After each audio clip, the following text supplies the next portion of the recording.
So hey guys, this is Gaurav और आज की वीडियो में हम लोग बात करने वाले हैं नलिस कोलेंसिंग ऑपरेटर के बारे में।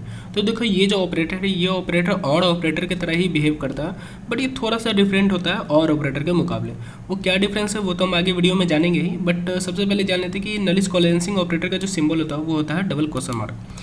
तो अब मैं यहाँ पर क्या करने वाला हूँ, मैं यहाँ पर एक एग्जांपल लेने वाला हूँ और वो एग्जांपल में मैं और ऑपरेटर भी लगा के दिखाऊंगा और साथ ही साथ आपको मैं नलिस कोलेंसिंग ऑपरेटर लगा के दिखाऊंगा एंड बताऊंगा कि दोनों के बीच में डिफरेंस क्या है। ठीक है, तो मैं यहाँ पर एक वेरिएबल लेता हूँ एज 1 इज इक्वल टू 20, ठीक है, and let x 2 is equal to 40, ठीक है। एंड एक इम्पॉर्टेंट बात कि वैल्यूज आर इन ईयर्स, ठीक है, ऐसा कुछ है कि मतलब यहाँ 20 बराबर 20 ईयर्स आप समझ लो age, and age 2 is equal to 40 years, ऐसा कुछ है।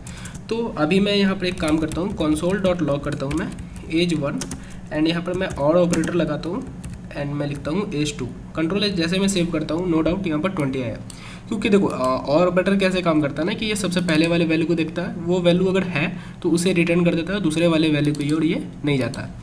सिंपल सा बात है। मैं एक बार और मैं लगा के दिखाता हूँ। कंसोल डॉट लॉग मैंने किया, एज 2 लिखा मैंने और यहाँ पर मैंने लिखा एज 1 एंड उसके बाद अभी मैं दिखाता हूँ, देखो क्या करेगा ये। एज 2 को इसने चेक किया कि 40 है, तो ये देखा कि 40 है तो 40 कुछ वैल्यू है, तो इसने जैसे देखा कि 40 वैल्यू है तो इसे ये रिटर्न कर देगा 40 और एज 1 की तरफ नहीं जाएगा। कंट्रोल जैसे मैं सेव करता हूँ, देखो यहाँ पर 40 आउटपुट आ गया, ठीक है।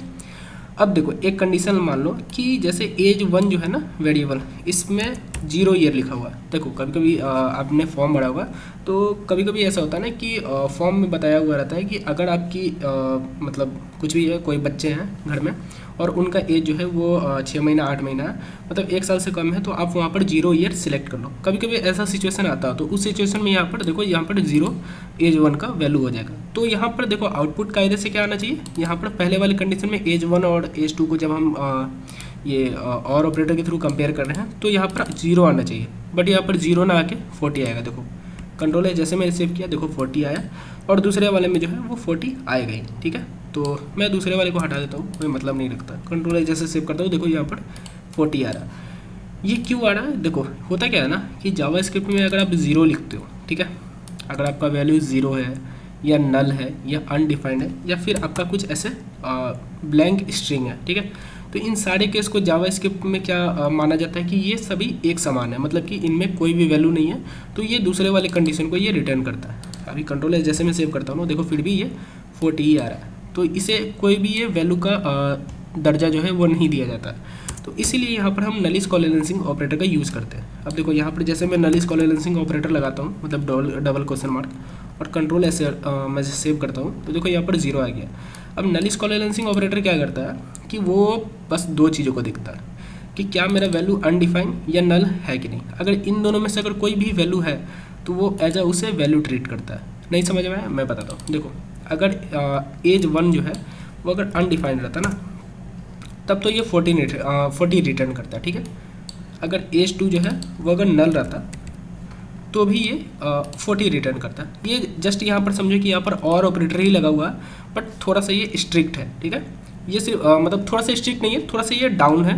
ये सिर्फ 2 कंडीशन पर ही ये चेक करता है कि हाँ एज 1 जो है, मतलब ये पहला वाला जो वैल्यू है वो या तो अनडिफाइंड है या फिर नल हो, ठीक है। ये 2 कंडीशन है तभी ये दूसरे वाले कंडीशन की ओर जाएगा। वेयर एज अगर पहले वाली कंडीशन में कुछ भी वैल्यू है, अब समझ लो ऐसा कुछ ब्लैंक स्ट्रिंग है और कंट्रोल है जैसे मैं सेव करता हूँ, देखो यहाँ पर ब्लैंक स्ट्रिंग तो प्रिंट होगी, मतलब नहीं हो पाया, बट यहाँ पर उसे एक वैल्यू का मतलब दर्जा दिया गया और ये यहाँ पर आ चुका है, ठीक है। तो इस तरीके से जो है नलिस कोलेंसिंग ऑपरेटर जो है वो बिहेव करता है। देखो नल और अनडिफाइंड, इन 2 चीज़ों को आप याद रखो। अगर पहला वैल्यू अगर नल है तो इसे स्किप करके दूसरे वैल्यू को रिटर्न करेगा। अगर पहला वैल्यू अनडिफाइंड है तो भी उसे स्किप करके ये दूसरे पर जाएगा। बट वेयर एज पहला वैल्यू अगर कुछ भी हो, जैसे मैं यहाँ पर फॉल्स करता हूँ, कंट्रोल एस करता हूँ, तो देखो इसने फॉल्स को भी रिटर्न किया, क्योंकि इसने पहले वाले वैल्यू में देखा कि फॉल्स है, तो फॉल्स को भी वो एक एज अ वैल्यू ट्रीट करता है, ठीक है। तो ये होता है नलिस कोलेंसिंग ऑपरेटर।